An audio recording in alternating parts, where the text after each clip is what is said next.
Okay, welcome to the last presentation. It is a courses on constraint programming, which be achieved by Emmanuel Ebrard, who come from Toulouse. And at the end of the presentation, we will have a second research meeting at 7 o'clock. Okay. Thank you, Philippe. So, okay, so I changed the title a little bit. So now it's modeling and solving constraint problems, because it's a little bit less ambitious. I want to do all of constraint programming in one course. So what do I want to do? It's just an introduction to constraint programming. So I assume that you know nothing about it. Okay. There is absolutely no prerequisite, and the idea is that after this course, you should be able to start trying to model and solve constraint problems with the solver I will show, or with other solvers, because they are pretty much all on the same mold. Well, there are some prerequisites, but I know that you all know about combinatorial optimization. So if I talk about search tree, about branching, or this kind of thing, okay, I'm going to do it slowly anyway, but I'm sure you know that very well. So those are some prerequisites, but I'm sure you have them. It's not on. And actually, if you see, since most of you are operation research folks, I think you can understand constraint programming as combinatorial branch and bound plus a lot of jargon. And this jargon, I will introduce it. It has actually some meaning. It is important, but basically this is what it is. Okay. And if you don't recognize combinatorial branch and bound, then there is something weird, and you can ask me what's going on.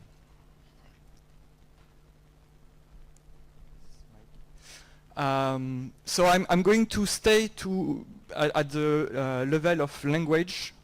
Okay. So just modeling, which means what you can do is taking toolkits, an off-the-shelf toolkit, and applying it to model and solve the problem, but not really trying to implement your own propagator or solver or this kind of thing. Okay, so you will see in those solvers you have clearly the notions of model. Okay, you have an object model and an object solver.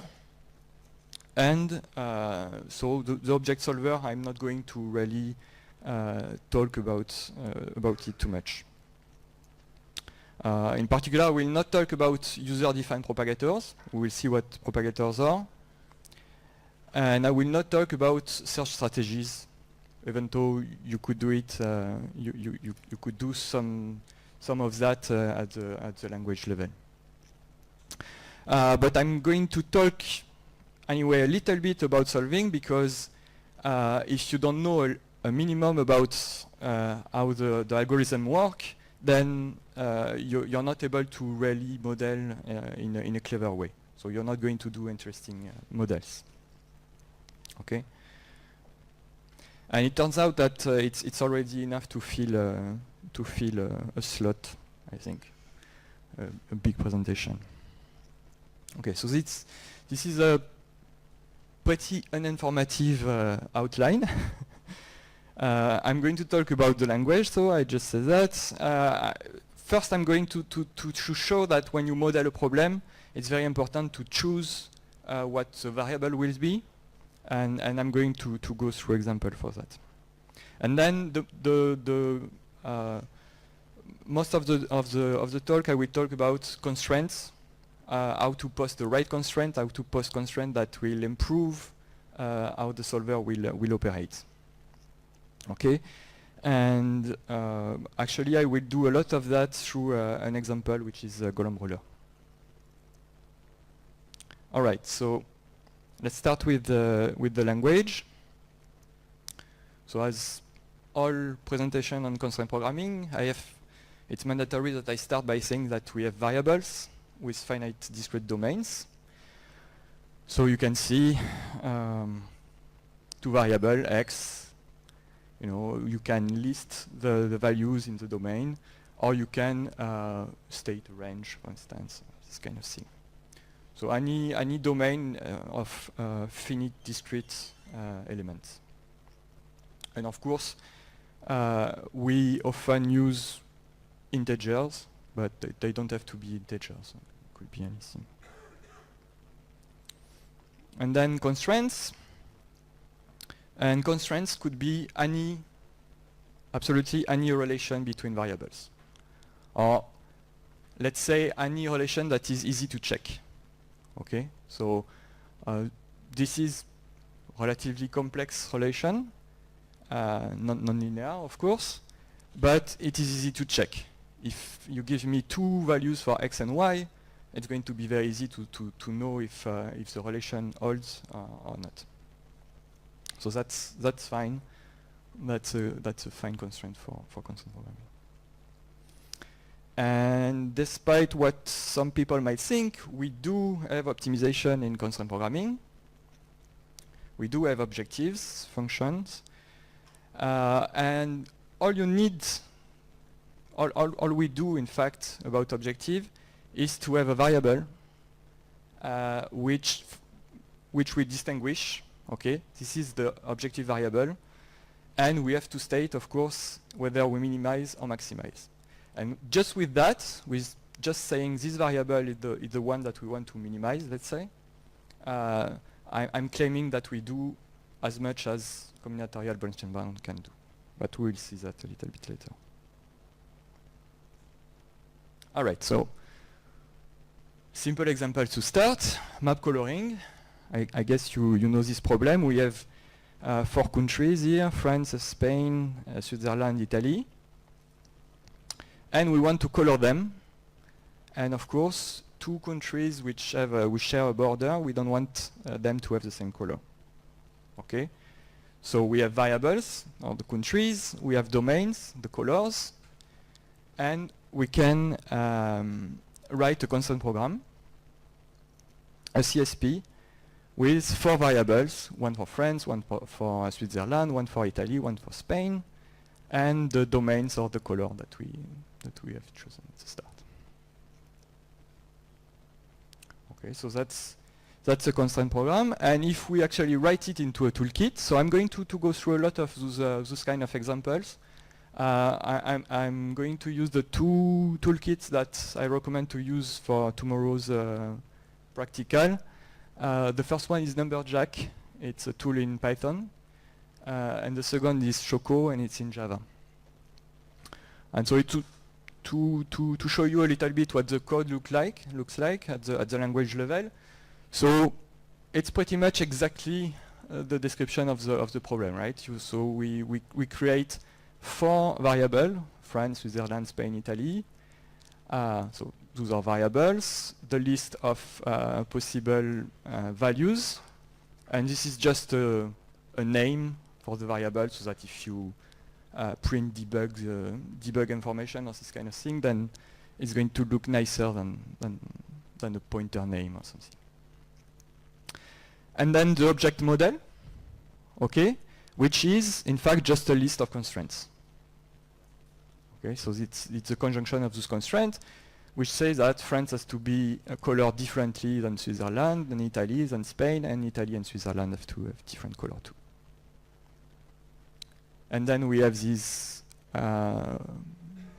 object solver that we create just by invoking the function load on the model here. And we call solve, and that's it. We can print a solution. Okay, so that's this kind of problems are easy to model, at least to solve. Not clearly. I mean, this one of course is easy, but modeling like this, a real coloring problem, you're not sure to solve a really large problem like this. So you need to be a bit more clever. So the same thing in Choco. Actually, so it's the same. It's a bit more verbose because it's Java, and also because Choco doesn't allow you to have domains which are strings. So you have to yourself map the strings to integers. So that's just. But otherwise, it's really the same, right? You have the object model. You declare your 4 variables, give the list of the domains, and the same 4 constraints, the inequalities. Create the solver, call solve, exactly the same. And if you use CP Optimizer, most toolkits will look like that. Okay, slightly different syntax, of course. And if it's in C++, in Python, or in Java, it's not going to be the same, but it's going to be similar. All right. So to summarize, we need to declare variables, okay, and their domains. That's easy. And then we need to declare constraints. And so there's the big problem with constraints. If you're used to use MIP solvers, it's very easy to know what constraints you're allowed to use. Okay, you have inequalities, linear inequalities. But for a constraint toolkit, you don't really know what are the constraints at your disposal. So that's something that when you first try to solve problems, it's a difficulty. What are the constraints that I can use to define my problem? And there is no really good answer to that. I'm going to answer it. In fact, the real answer is you have to look at the documentation of the solver and look for what is defined and what do they do, those constraints. However, well, plus you can define your own constraint, but okay, I'm not going to do that. So it's actually open. You can add, define new constraints and new algorithms. But basically, there are things that you can expect to have in the toolkit. So in all toolkit, you will have the linear constraints. Okay, in Numberjack, it's going to be called sum. In Choco, it's going to be called sum if there is no coefficient, and scalar product or scalar if there are coefficient. And the coefficient can be variables. So you have also quadratic constraint with scalar as well as linear constraint. And also you might expect to have all the primitive arithmetic and logic operators. Okay, equality, inequality, less than, bigger than, or, and, implies, modulo, multiplication, division, everything. So usually you have all those operators in the language. And then something very important, you have some keyworded relations. So we call that global constraints. So we start with the jargon, right? All different. I'm sure you have heard about all different. We're going to see what it does. Element 2, we're going to see what it does. And so those are very important. We're going to see why in a moment. And there are some, and in this case, so the all different is pretty standard. It's the one that you're going to have as example in all the presentation. But so it's in pretty much all the toolkits. But those global constraints, they will really vary from solver to solver. So there are some efforts to standardize that, but unfortunately, this is not done yet.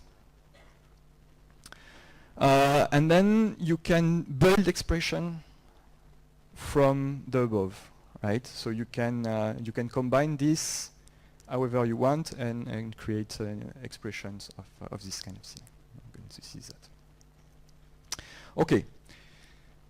So now we want to model a problem, and the first thing is to choose what are my variables, what do they stand for, and what are the value, and what do the values stand for, right? So that this problem, of course, is the same that you would have in MIP or when you code your branch and bound. You have to decide what are the variables and what do they do.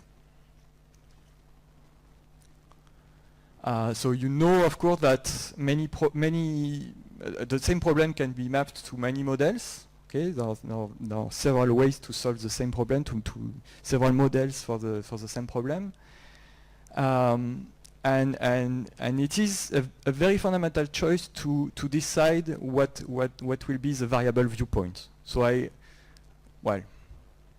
perhaps a bit abusive to say that this was coined by Barbara Smith, but she used this expression a lot, and it's an important thing. Okay, so for instance, if you model a TSP, you can have variables who says for every arc a Boolean variable which says whether we use this arc or not, but you could have also a variable xi, one for each city, which says sorry, it should be is. So what is the ith visited city, or in what position do I visit city I? Okay, there are many ways to express the same problem, and for each of these choice of variables, you will have different constraints which will follow. And different constraints will mean that the solver will behave differently, and you will have different performance. So that's an important thing to think about. And sometimes it's very trivial to do the choice, okay, or there is no choice really. But sometimes it's an important thing to look at. And one case where it's actually quite interesting is the graph coloring example that I just showed. So we decided to use variables for countries and values for colors, okay? And then put some inequality constraints to say that two neighboring countries shouldn't have the same color. Well, quite early on, Zykov made the following remark on graph coloring. He said, if you have a non-edge, okay, so for instance, Spain and Switzerland, they don't share a border, right? So it's a non-edge in the graph. And if I consider an optimal coloring, so coloring with the fewest colors, then there are two possibilities. Either Spain and Switzerland take different color, they don't take the same color. And so if there had been a border, if there has been an edge, it wouldn't have mattered, right? So I could add this edge, and it doesn't change the optimal value of the problem, of the instance. The other possibility is that in the optimal coloring, they take the same color, sorry. And if they take the same color, then I could have merged them. I could have considered them as just one country, and or said otherwise, I could have put the edge, but with an equality constraint instead of an inequality. So in fact, I could have chosen to have only two variables, one for each of the non-edges, and the values are whether I set them equal or different. Okay?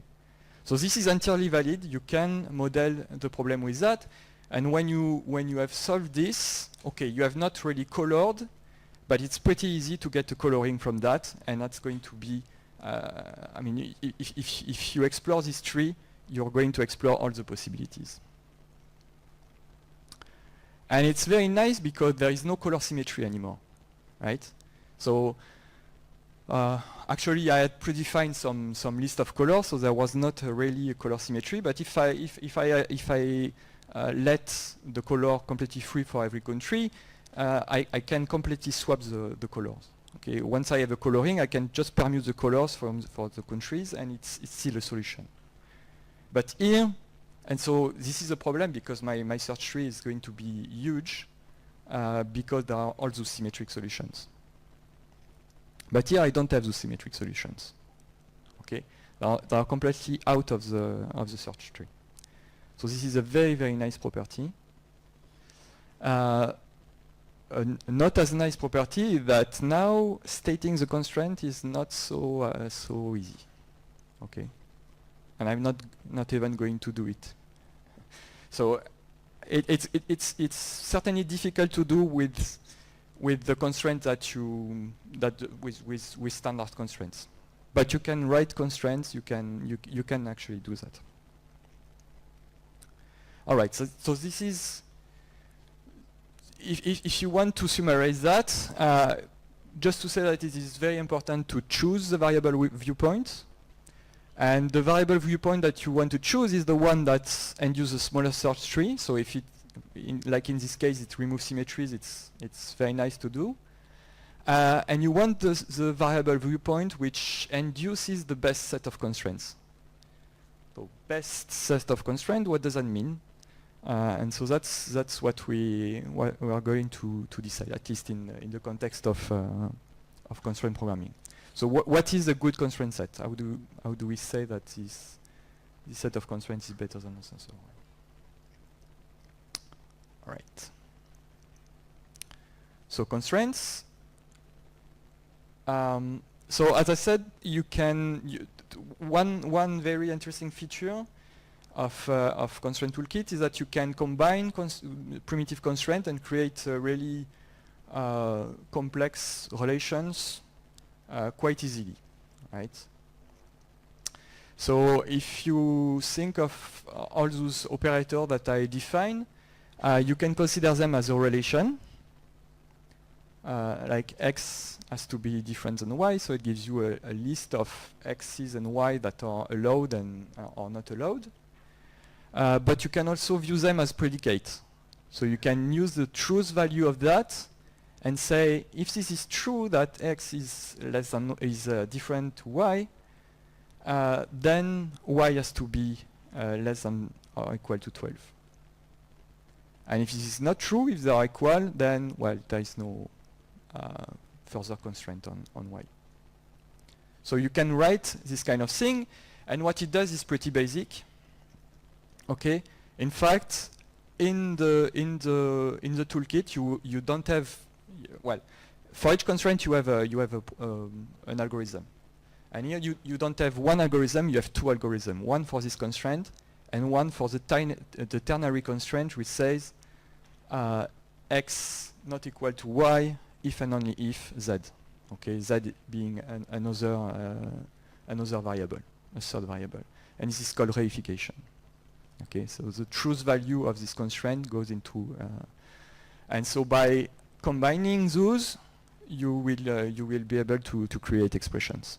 So if you write something like that, what happens in the solver is that it posts those two constraints. So it creates this extra variable and posts those two constraints.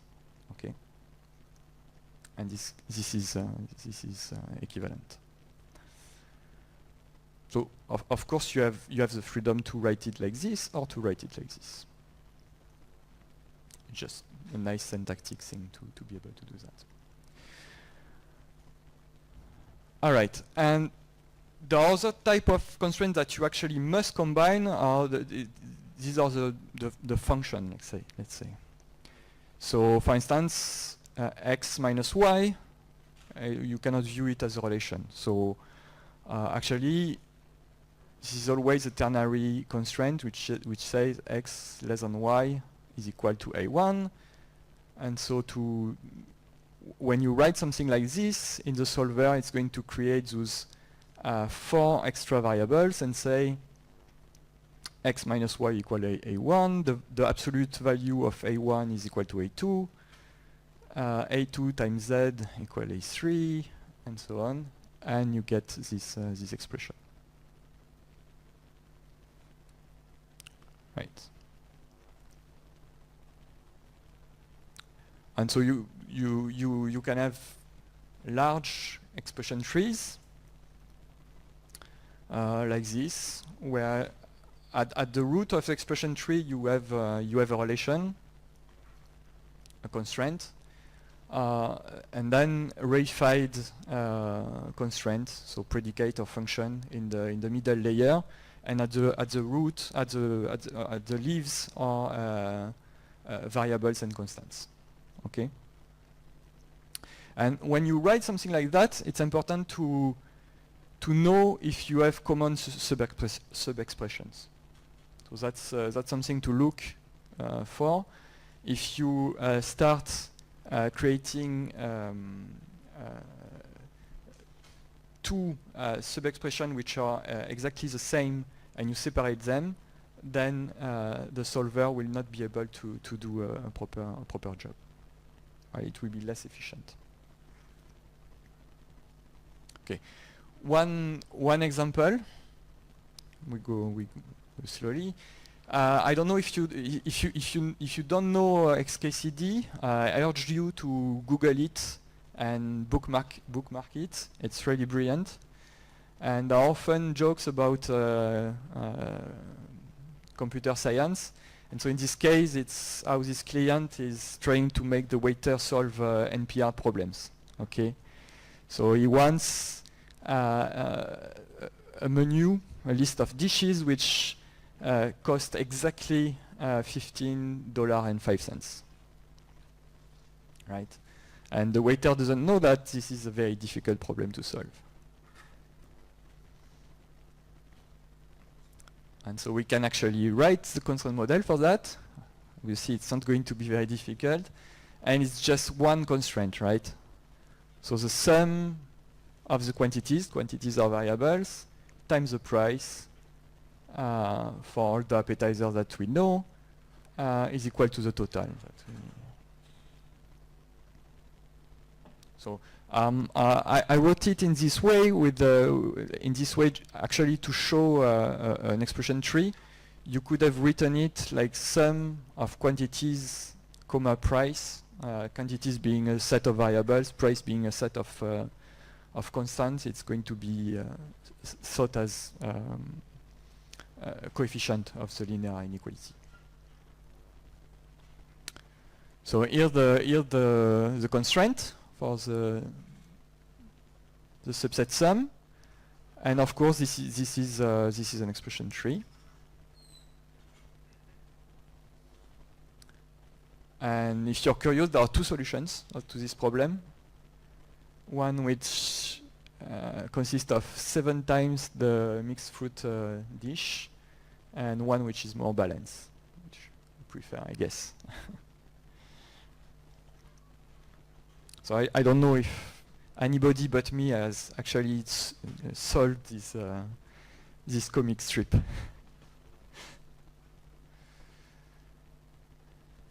All right. So something a bit more technical. What I was saying before. So obviously you have all those primitive constraints. So it's very convenient to express things easily. But if you want to be efficient, you want as much as possible using global constraints. And we are going to see why. So every toolkit contains a number of these global constraints. So I'm just giving 2 examples. So they're all different. So the definition is just that every pair of variable in this set have to take a different value. Okay, they must be pairwise distinct. So if I give you 2 solutions, it's easy to see that this one satisfies all different, because if I take any 2 pairs, they are all different, and the second is violate the constraint. Okay, because we have the second and 5th variable which are equal. Easy. Very nice. Another very nice global constraint element. Okay. So here you have a sequence of variables that are numbered 0 to n-1, and then 2 other variables, x and z. Okay? And what this constraint does, it says that z has to be equal to the x variable which appears in the y-th position of the sequence. Okay? So x of y has to be equal to z. So perhaps with the example it's going to be clearer. If I say y equal 1, z equal 5, and those value for the x's, it's satisfied because x of 1, so this is 5, is equal to z, which is 5. In this case, x of 2 is 1 is not equal to 5, right? So this kind of thing is difficult to write in a MIP solver. So if we go back to our map coloring problem, I could, instead of saying that to put a clique of inequality, I could put an old if. Right? I could do that, but you must be thinking, why should I do that? I didn't change the definition of the problem. I didn't change the possible solution. It looks like I didn't change anything, but put a different name on something. Well, to understand it, you need to understand a little bit, and that's what I'm going to do, how the constraint solver works. So this part you should be quite familiar with. It develops a search tree, okay? So it branches, and it branches in a specific way, but it's not too restrictive actually. You can do pretty much anything with that, I believe. It picks a variable, it picks a value in the domain of this variable, and on one branch it says this variable has to be equal to this value, and on the other branch it says this variable cannot be equal to this value. Okay, so that's common thing to do, and it's quite powerful because if you remember, we can reify constraint. So this value could be the truth value of a constraint. So we could branch on whatever constraint to be true or whatever constraint to be false, for instance. So that allows for a lot of interesting branching.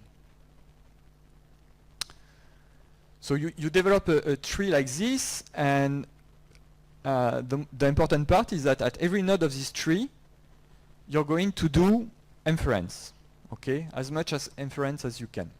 And the type of inference that you do is to reduce the domains of the variables. Okay, try to detect the values in the domain of the variable that are we call them inconsistent. I'm going to go to that term soon. You're going to try to find values that never participate in any solution. So you reduce the domains, and of course by reducing the domain, you're reducing the future branching. Okay, and how it works is that, so as I briefly mentioned, every constraint has an associated algorithm. Okay, so every constraint is responsible to make its own inference, and we know how every constraint do its inference. And the one important thing is that it does a local inference. Okay, so every constraint forgets absolutely the rest of the problem. It just looks at its variables. It knows, of course, what the relation is, and it does the inference. And so what is important for this talk is to be able to have an idea, given a variable, given a constraint, what inference this constraint will do. And an important notion is the notion of support. So support is simply a solution, a local solution for this constraint. Okay, so I'm going to give an example very soon. But you want every value of every variable to belong to a support. If it's not part of a solution of this constraint, it's not part of a solution of the problem, right? And the constraint is consistent when we have this property. So we are going to remove values that are inconsistent until we reach a consistent point. And the important part is that when you start removing values from the domains of variable of a constraint, since those variables are shared by other constraints, then it might trigger more propagation, more filtering, from other constraints. Okay, and so that's what we call constraint propagation. So we're going to do it on two examples. First, very trivial one, the inequality that we saw first. Okay. So support here, it's very easy. A support of x not equal y or France not equal Spain.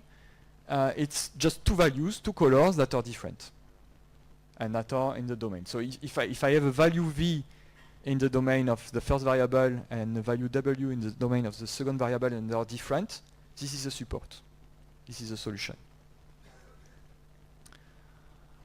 So what do I do when I propagate France different from Spain? Well, I look at the domain of one of the variable, and if it has two distinct values, then the second variable, I cannot deduce anything. I cannot, there is, every value is going to be consistent. Okay? If, for instance, in France, I could do it with blue or red, well, any value is fine for Spain. Why? Because I take just if I take blue, I choose red as support. If I take red, I choose blue, and if I take green, I choose anything. Okay? So in this case, I have two variables with domains that are not singleton. There is nothing I can do. I do nothing. So that's pretty poor, pretty weak. The only case where I do something is when one of the domain is a singleton. Okay, so there is only one possibility. For instance, if I must color France with blue, then I deduce that I cannot color Spain with blue. Okay, so that's very, very, very basic, and of course that's why it's not very efficient to do it like this.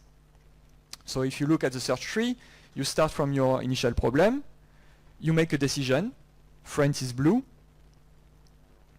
then you start propagating the constraints. So each of those three constraints, they trigger and remove the value blue in the corresponding domains, right?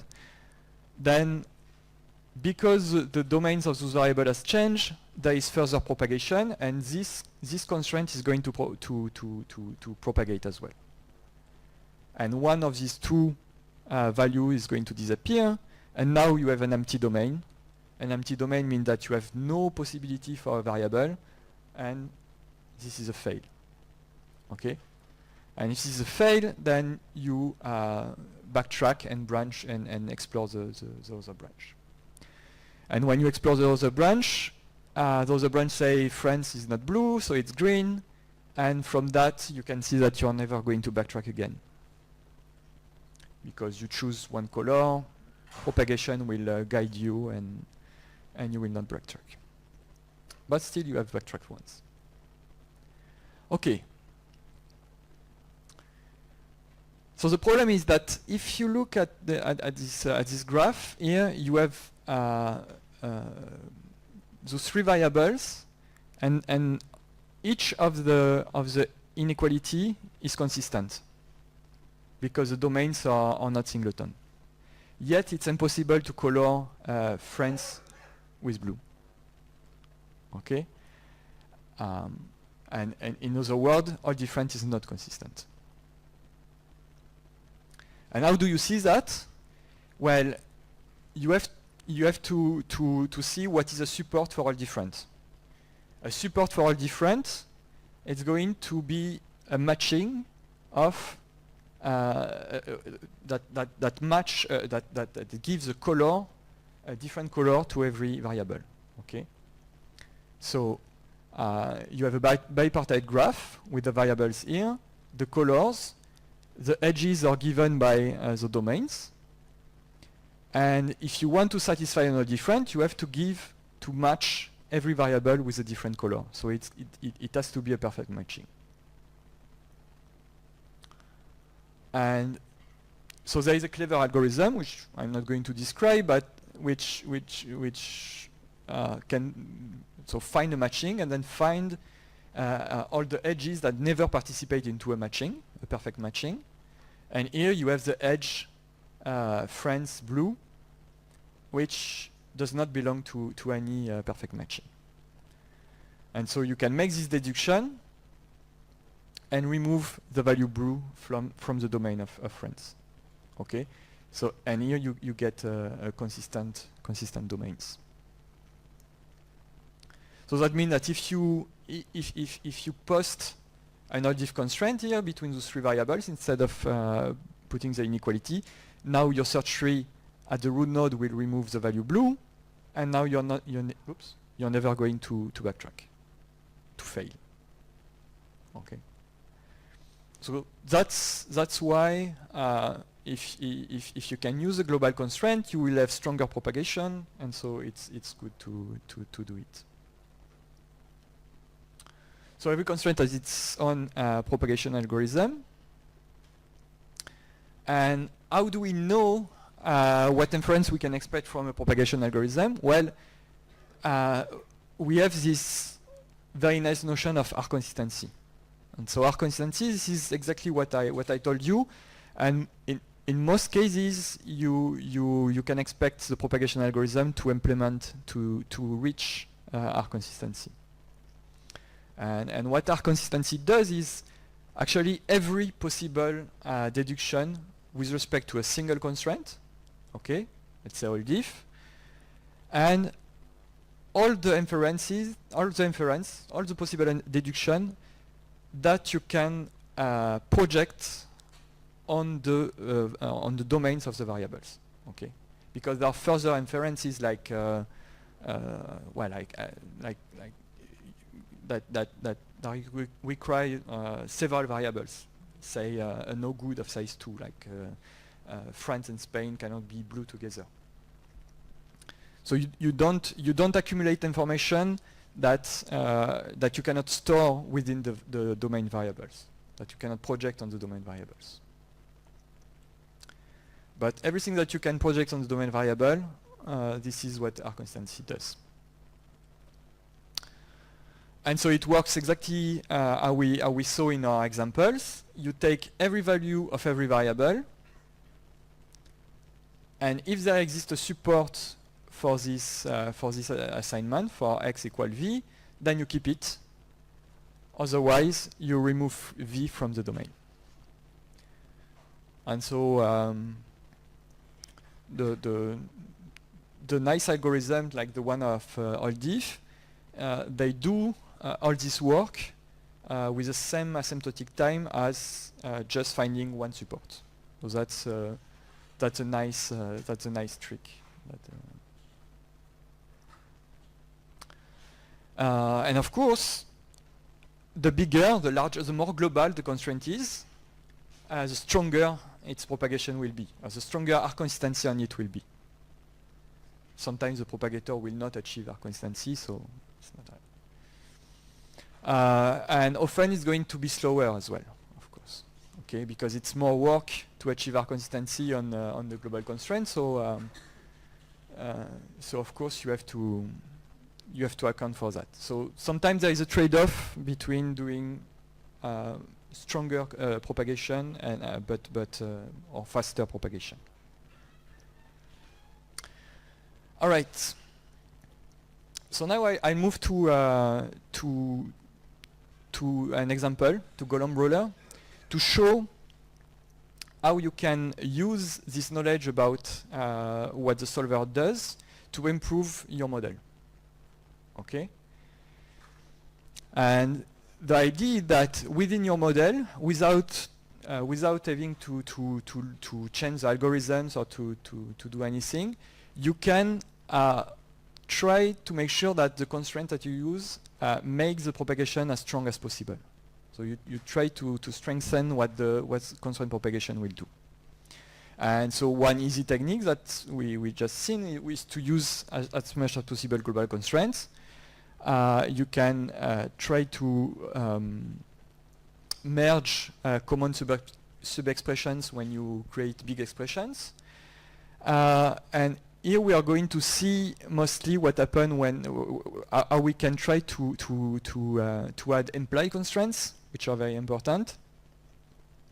or symmetry breaking and dominance and this kind of thing through constraints. All right, so Golomb ruler. Quick show of hand. Who knows this problem? Nobody? Never? Okay, one, two. A few people have heard of this problem. It's pretty easy. You have a ruler, okay, so to measure distances. And so on a normal ruler, you have a mark at 0, 1 centimeter, 2 centimeters, 3 centimeters, and so on. And it's, well, I guess Sidon and subsequently Golomb and Babcock thought that it was very wasteful to have several possibilities to measure the same distance. Okay, if I want to measure something that is 3 centimeters, I can do it with between 0 and 2, between 0 and 3, or between 1 and 4, and so on. So here you want a ruler which has only a few marks, and with which you're going to all the distances that you can measure are different. So between with those 2 marks, I can measure things that are distant of 1. With those 2 marks, I can measure things that are distant of 2. Here it's distance of 3. With 0 and 4, it's distance of 4, and so on. So the idea is, if I want to draw 4 marks, okay, so m is the number of marks on my ruler. What is the minimum distance of my ruler, so that all the distance I measure are different? And so here it's optimal, right? For 4 marks, it's optimal. If you try to do it with a ruler that is smaller, you're going to measure at least twice the same distance somewhere. So you can have a well. Let's do it with Choco first. We did a lot of Numberjack. You can write a model very easily for this problem. So we create 2 arrays of variables, one for the marks, okay, and we know that we have m marks. One for the distance, and the distance are all the combination of 2 marks.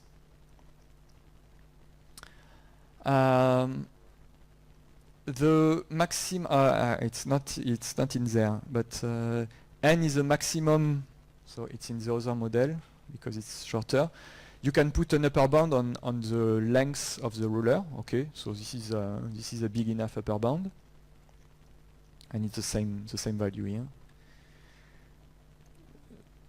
So the value of the variable is going to tell me where do I put the mark on the ruler, right? And so I put my constraints for every pair of mark. Well, first I say that the difference, so there is a distance constraint in Choco actually. The distance constraint says it's the absolute value of this minus that, right? So I link my variable marks to my variable distance with this constraint. I say that the mark have to be all different. This is clear. And here I say that all the distance have to be different. And I do it with binary inequalities. Okay. Here I have an objective. You see, I didn't lie. You can have objectives, and you're going to stay to tell the solver that the objective is to minimize this variable. And you put a constraint which states what is the objective function, okay, how the variable is linked to the model. Okay, so here the objective function is to minimize the maximum of the marks, which is the length of the ruler, right? And if you think about it, this constraint here gives you, so I mean, yeah, no, I go a bit too fast. All right, so that's the model, and okay, it exactly model what we said before. It's the definition of the problem. Everybody is happy with that, and you can solve it. So it's not on my machine, so I cannot show you, but it can solve, you know, for 6 marks, you can solve it. If you try to do it for 7 marks, it's already starting to struggle. Okay, so it's not a very good model.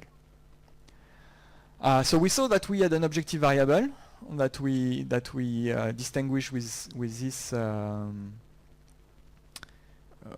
this expression. And what this thing does is very simple. It just tells the solver that every time you find a solution, you have to update. You have to update the upper bound of this variable. Okay, so this is what you do in branch and bound. When you find a new solution, you update your bound. All right, but if it does only that, you're going to tell me, yes, but the important thing in branch and bound is it's a lower bound, right? This is what really matters. So what does it do about lower bound? About lower bound, it is what the constraint that I put that I define objective with that is going to give me my lower bound. Okay. So here I said that objective is the maximum of the marks, and if you do R consistency on the constraint max, you're going to remove the values from the domain of objective that are not consistent with being the maximum of a set of variables. So the lower bound that you get is the maximum of the minimum of the variables.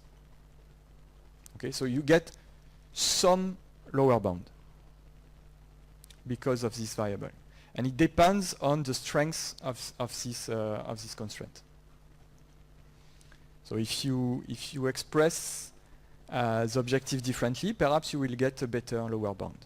Okay, but you know what to know what your lower bound is. You have to understand the constraint that define what the objective is. Yeah. So just what I said. If there are perhaps other way to define the same objective. Okay, so something easy. The first thing to do is to use global constraints. So we had a set of inequalities for stating that the marks are all different and the distance, and you can do it with all different. And if you run this model and compare it with the other one, so I cannot do it, it's perhaps better that I don't do the demo because it always fails, but if you do it, there is not such a huge difference in time, in solution time. But if you ask the solver how many nodes, the size of the search tree that you covered, it's going to be something like twice smaller. So you save a lot of nodes, and you prune a lot of values. And even if you don't gain a lot of time because it's more expensive to do the propagation for all different, doing more propagation on the domain means that if you add other propagators, if you add employee constraint, it will help them. So it's always better to explore a smaller tree, even if you take the same time as exploring the bigger tree. Yeah, so same thing in Choco. We can put all different constraints. Right? Nothing else changed. So as I said, you could solve 6-7 marks, and then you have to be very patient to do more than that. But if you take advantage of the symmetries, then you get a huge boost. So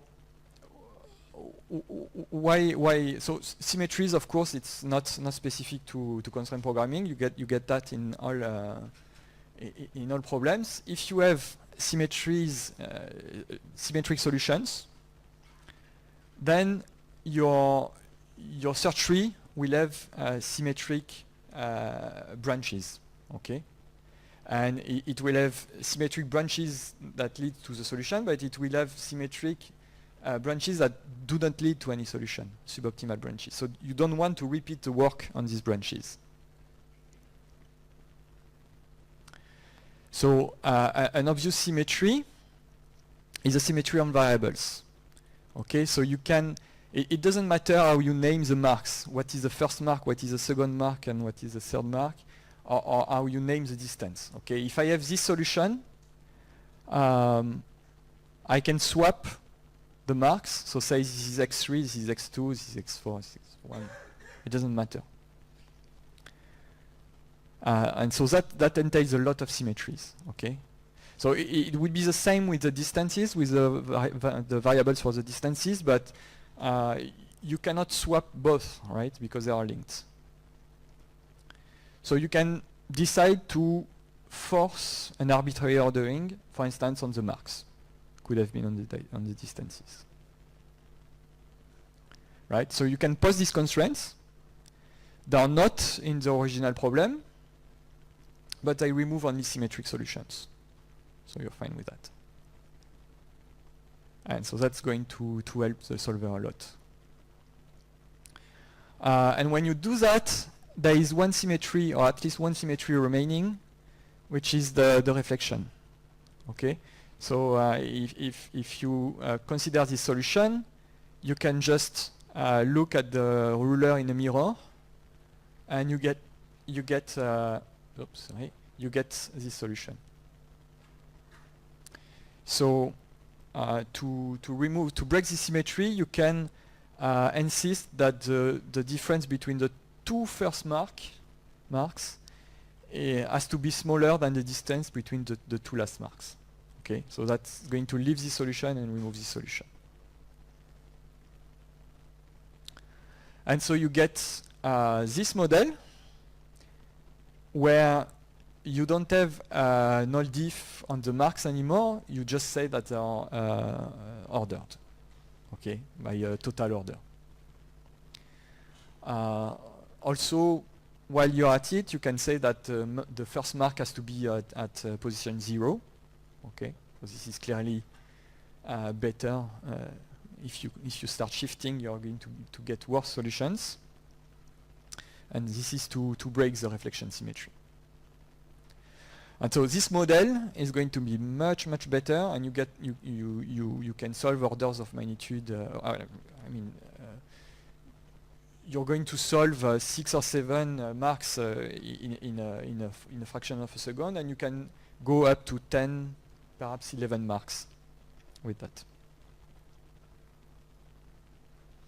Same thing in Choco. Okay, the order, it's the same thing.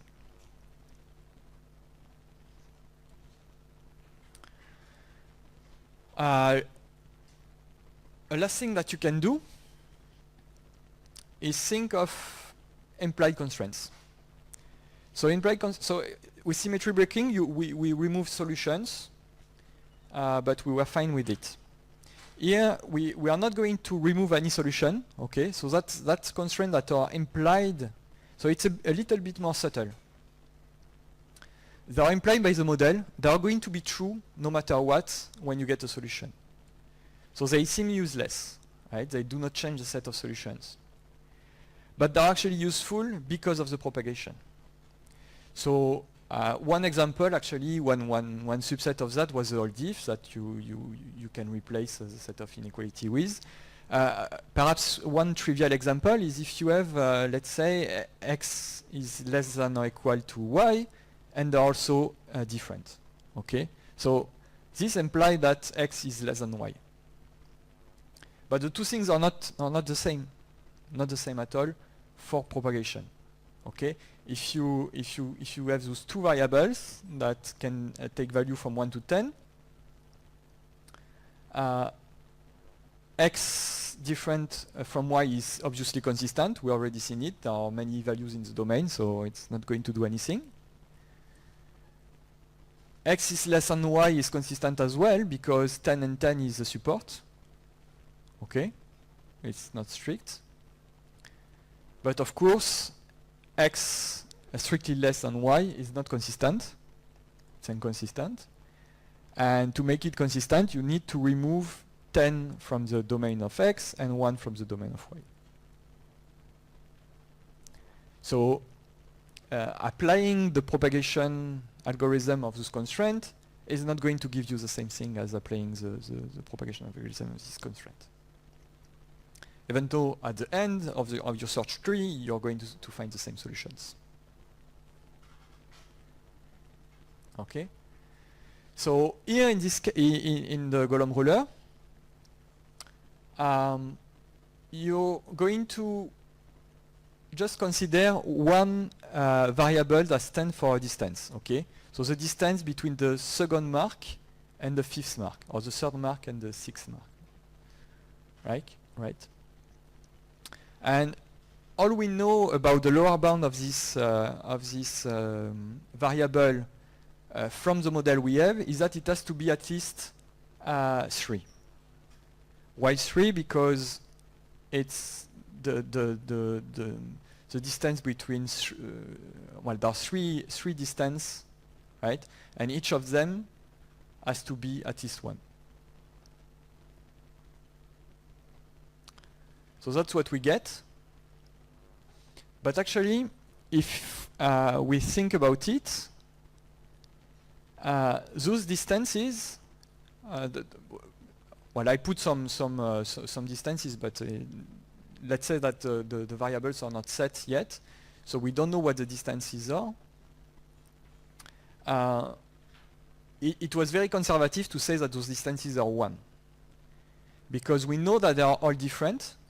So maybe one of these distances is 1, but then the second has to be at least 2, and the third has to be at least 3.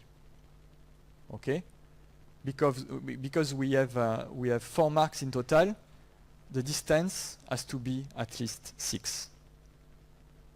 Okay, and so this is the sum of the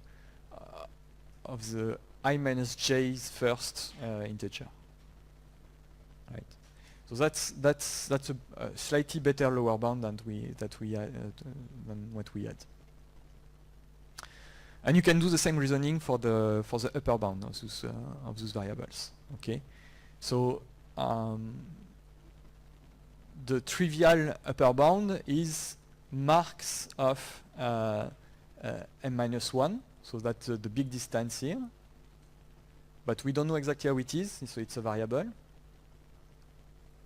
Minus the number of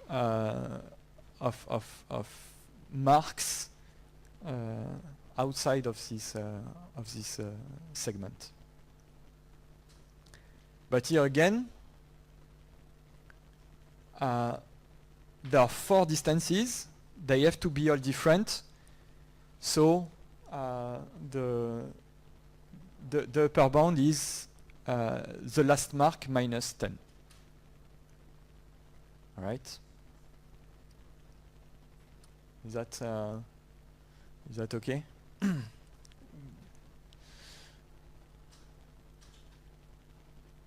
So one question is, again, we could think of a lot of implied constraints, but they are not always useful, right? So those one turns out to be useful. So if you add them to the problem, you will gain a little bit in performance. Again,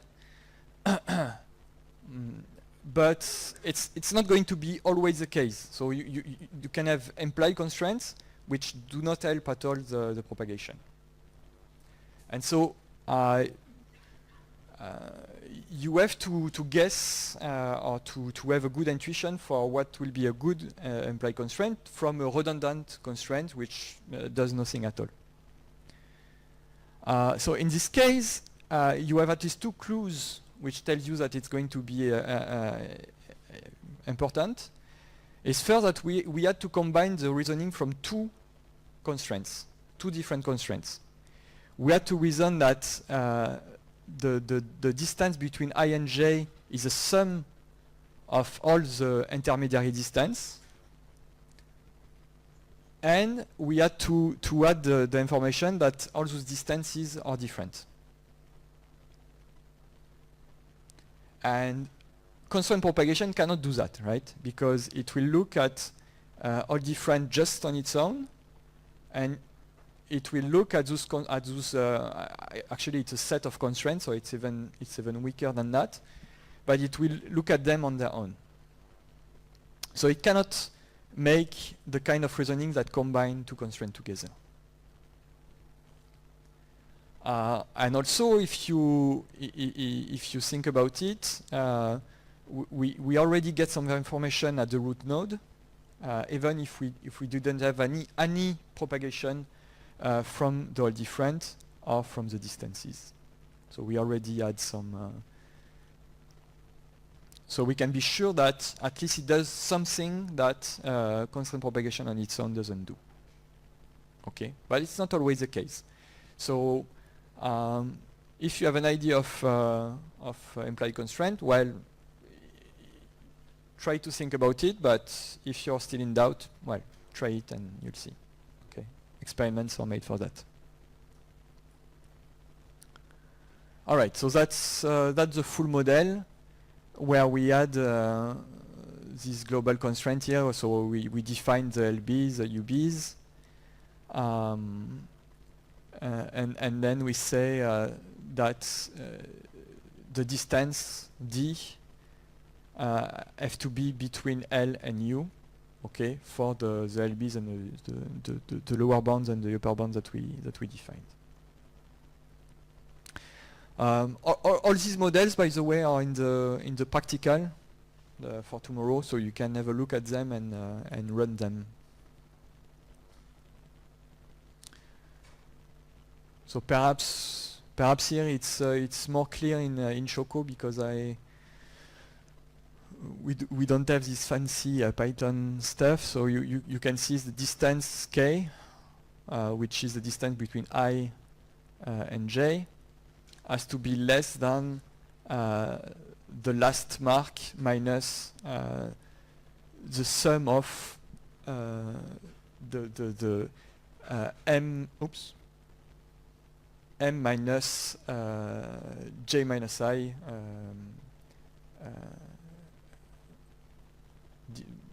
first integers from 1 to this number.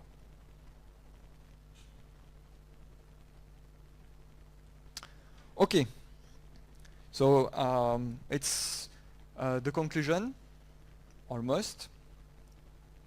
So I just want to recall what we saw. I think the main thing is to keep in mind those good modeling practices, which is first to ask you what are you going to map the variables to, what are they going to stand for, the variables and the values, and from this choice, the choice of constraint will not follow completely, but to a large extent it's going to be very much constrained by the choice on the variables that you made. And this decision as well is going to have a significant part on the shape of the search trees that you're going to explore, and so it's very important. And really the key principle is that you have to think about constraint propagation, about how the domains will be filtered, and this is how you must choose what constraint you put in your model and how you try to add implied constraint, for instance, symmetry breaking, and as much inference as possible in the model. All right, so that's all. I want to do some advertisement before the questions on a masterclass that we organize in Toulouse. It's the 4th and 5th of June, so it's quite soon. It's really good people intervening, expert on hybrid methods, and the masterclass is about hybridizing methods. Okay, so linear and nonlinear integer programming, decision diagram. So that's, let's say, dynamic programming and other type of combinatorial optimization, like constraint programming, integer programming, and so on. But how to so this is very interesting, this thing on decision diagrams. John Hooker, who is really someone great, and who had done so much work on hybridizing MIP and constraint programming. Local search also, that you can hybridize with complete methods, and SAT and the new closed learning techniques that you can hybridize with other methods too, by Laurent Simon from Bordeaux. The registration is free, and it's even the accommodation will be free for students in the limit of the. So please go to the website, and if you're not if you still want to learn more about combinatorial optimization, you should go there. All right, thank you.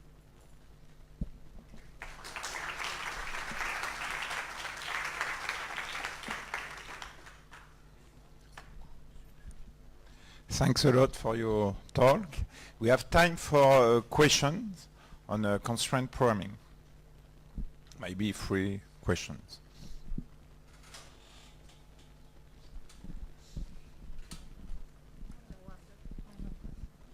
Hi, thank you for your presentation.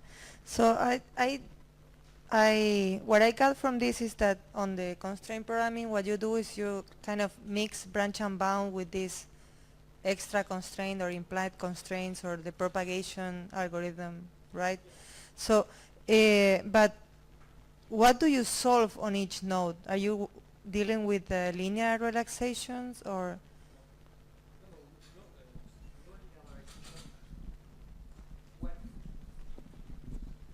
So what happens in each node is exactly calling the constraints, okay, one by one. The one who have an interest in being called because they know that the domain of the variable has changed. And you do that until you reach a fixed point, okay? And the thing is, what propagation happen in each constraint is up to whoever programmed this thing. So here what I show is that you, given the definition of the constraint and with the assumption that what is encoded is our constancy, you can know what inference will be done. But you can imagine someone like John Hooker when they do hybridization between MIP and CP, they might say, okay, we have a global constraint which is going to compute a linear relaxation, which is going to give me a better lower bound for this. So if the linear relaxation gives you a lower bound for a variable, obviously this is correct. And if this is correct, then it means that the values that are below this bound are consistent. Okay, so they had to be removed by. getting a bound from a linear relaxation is kind of a costly inference that we often usually don't do in constraint programming, but it's you can view a lot of things through frame it as R consistency if you want. Second question. There's somebody else. Yeah. So how do you get like a feasible solution just from reducing the domain of the variables?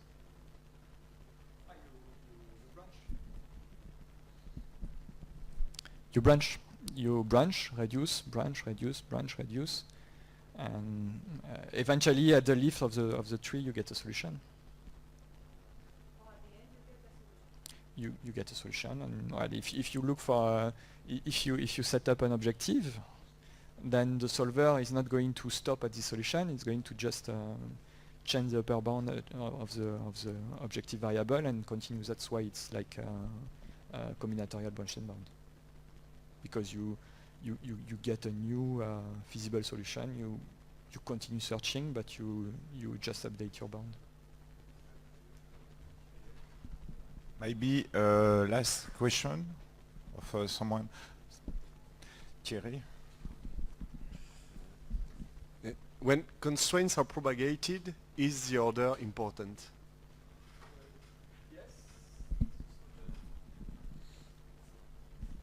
The order is important, but it's not so it's not important for correctness. You can do whatever you want, but it's important for efficiency.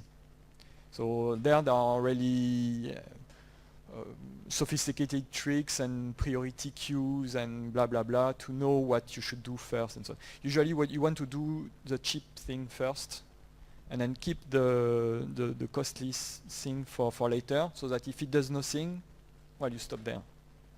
Okay, if you start doing the costly thing at the start, the costly constraints, perhaps it does something, and then you start propagating some cheaper constraints, and then you have to propagate again the costly constraint to make sure that it's consistent. So you want to keep them for the end. Just I have one question. Do you have some reference of paper where constraint programming has been used for scheduling or routing problem, and which must be read first for any PhD student who currently is working on the optimization problem? For scheduling, I could name a lot. Yes, of course. I've written myself some, and I'm not the first one and not the last one to have done so. So for scheduling, it's very much, well, it's part of the state of the art, I would say, in scheduling. In routing, not so much, but there are some interesting things in routing. And so one interesting follow-up here is that often, well, sometimes when the problem is really adapted to constraint reasoning, like scheduling, because we have those resource constraints on which we can do quite strong inference. So there are all those nice algorithms that were developed by there is the thesis of Philippe Baptiste, and before that Carlier, Pinson, I mean all those nice algorithms on disjunctive and cumulative constraints. Constraint programming is good for that, but even when it's not good, like for a routing problem, it's very convenient to add extra constraints. To add so if you have a routing problem which is not really a routing problem, but a routing problem with some weird extra constraint, then constraint programming might be interesting. Okay, and there are some. So it's definitely not up to the level of MIP for routing, but but still it's not completely ridiculous. The best approaches, but I need a lot of okay. If you just do a naive model of routing problem in a constraint solver, it's going to be hopeless. Okay, but there are some nice approaches. Okay, thank you very much for your presentation.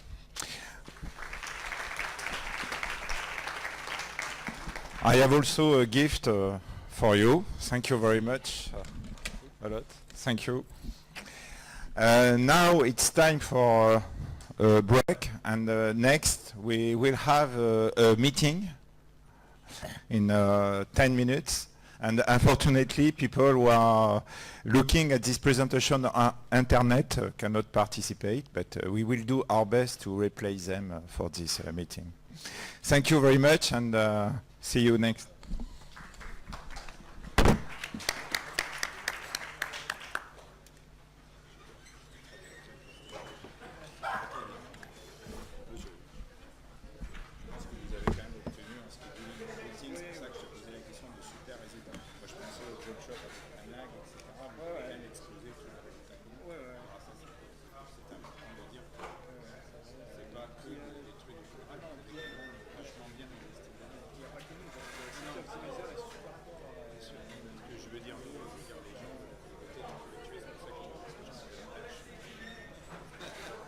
Bon, merci, en tout cas, c'était vraiment...